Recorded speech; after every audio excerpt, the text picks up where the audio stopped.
no? Tak! Sabi daw ng itong kasama niya, panda ko na diyaos, ande sa kangos makalibre kam, kapiyansan Diyos so familia ko. Paano ko no? Ay yung lolo namin, hindi na niya pinansin yun. Dahil gusto na niyang makarating dyan sa may, buhanginan. Otro siya, panda na rin na diya. Di ango. Nung dumating siya dun sa may, sure, lumingon sa likod niya, wala na yung kumpare niya. At tapos, matagal siya nagpahinga yan, biro mo 3 days, 3 nights, walang pagkain, langoy ng langoy, hindi niya alam kung saan ang, niya. Tapos, nung nakapagpahinga na, lumangoy siya uli, punta doon sa next island, ayan ang talagang sabtang na. Yung pagdating niya doon sa isa-isa, mayroon yung nakita niyang smoke. Di pinuntahan niya yung smoke. Ay itong matanda babae, nagluluto ng siguro pagkain ng baboy. Ito naman lolo namin, hubad. 3 days, 3 nights sila, langoy ng langoy. Nung nakita daw nitong babae yung lolo namin, sumigaw siya, tinawagan niya yung asawa niya, na natakot siya. Ay dumating yung asawa niya nagpapastol. Di nung makita ng lalaki yung lolo namin, binagluto daw siya ng lugaw.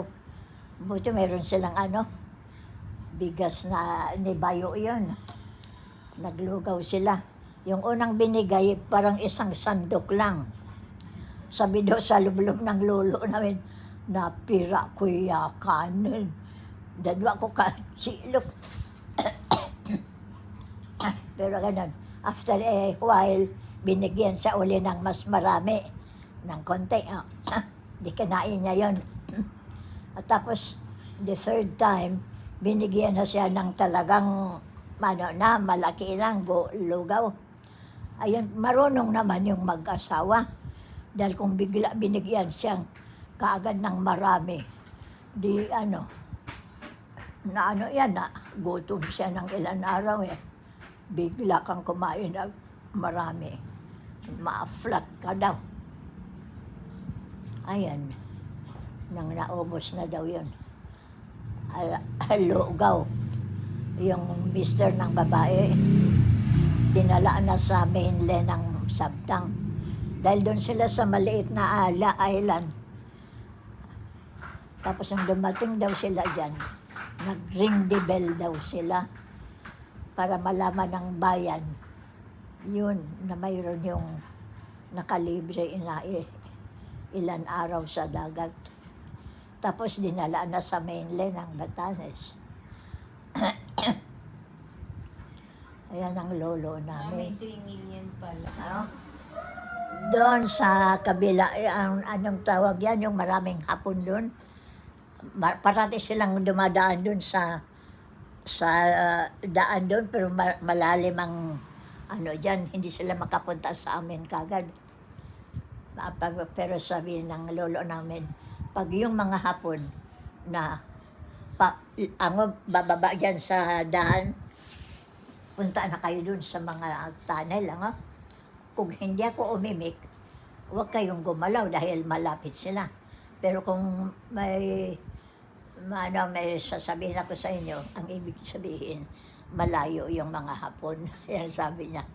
Pero pag nandun kami dun sa tunnel namin na talagang diyak mo kon hapon. Kaya pabadgira Ayaw mo, saan punta tayong Japan? Istorya ko? Japan. Na Japan naman nauyakan ko na. Ay, nang dumating ang mga hapon, lahat ng tao puntang bukid. May isang matanda na lola na pinauna niya yung mga 2 anak niya at isang apo. Puntang bukid. Niluto pa niya yung lugaw niya. Tapos nung maluto, nilagay na niya sa basket niya. I-ano niya sa likod niya. Di ba? Yubok. Ano? Tapos lakad na siya. Aba, ito na yung mga hapon dun sa crossing. Sabi niya, alam niya yung arigato, yung salita ng hapon, arigato. Arigato, sabi niya, di gumanon. Yung mainit na lugaw natatapon sa likod niya. Yung primero, konti lang. Yung sa mabilis niyang, malimit niyang ganon.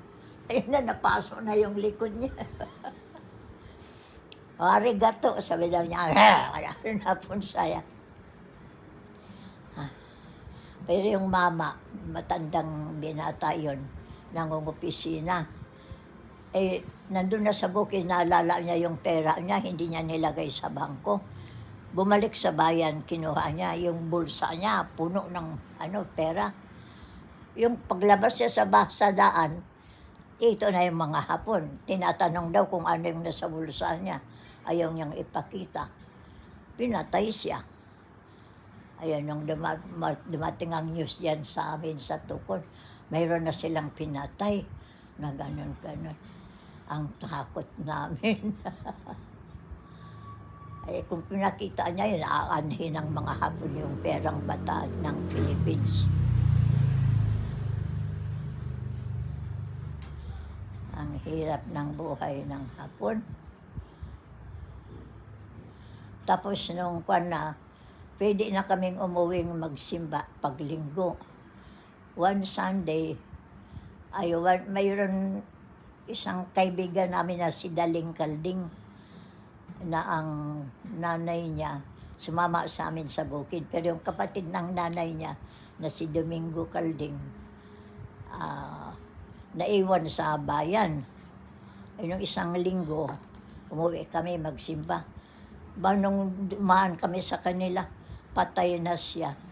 Nabiro mo, wala na siya sigurong makain. Apat kaming teenager. Punta kami sa likod ng altar, sa simbahan. Kinuha namin yung ataol. Doon, mabigat pala kahit na walang tao pa. Ang bigat. Bukod sa mabigat, takot kami sa hapon. Tapos, nilagay namin dyan yung patay. Dinaan namin sa simbahan, pero doon na sa pintuan sa bandang west, hindi na nadala sa gitna ng simbahan. Doon na lang sa takot kami.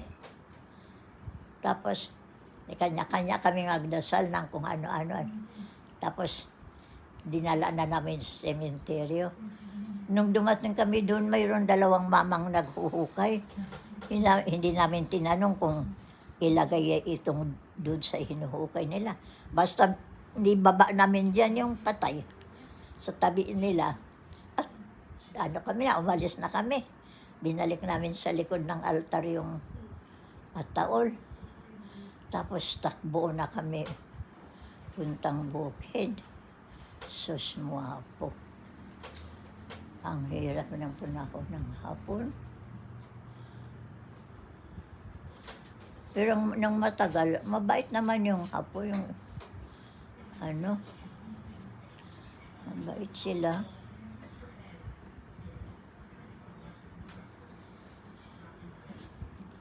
Nang dumating na yung isang malaking barko na sinakay lahat ng hapon dyan. From Bayat, Sabtang, the mainland. Standing room na sila doon sa itaas. Kawawa, yung mga tawag nila doon sa lalagay nila Naka-lock gate, ng water. Inaalis nila yun ng Amerikano. Yung ng barko.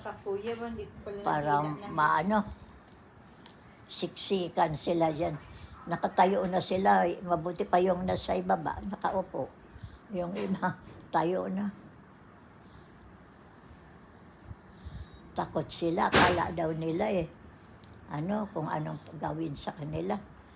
Pero doon daw makita na talaga magandang ng Amerikano. Dinala sila diretso sa Japan. Binaba sila, walang ginawa sa kanilang masama.